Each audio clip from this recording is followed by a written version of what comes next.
পূর্ণ এবং গত নির্বাচনের মতো এত সহজ নয়। এই নির্বাচন অত্যন্ত চ্যালেঞ্জিং।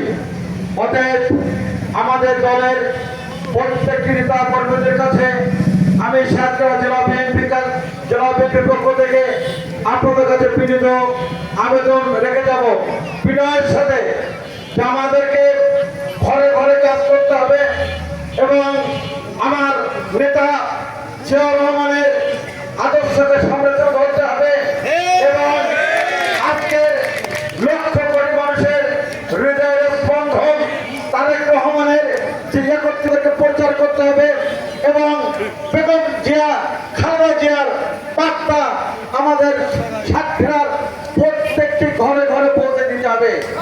সেই প্রতীকের পক্ষে কাজ করে সাতক্ষীরার 4-4টি আসন আমার প্রিয় নেতা দেশের মানুষের প্রিয় নেতা তারেক রহমানের হাতে আমরা দিতে পারি। সেই জন্য আমাদেরকে ঐক্যবদ্ধভাবে কাজ করার পুরো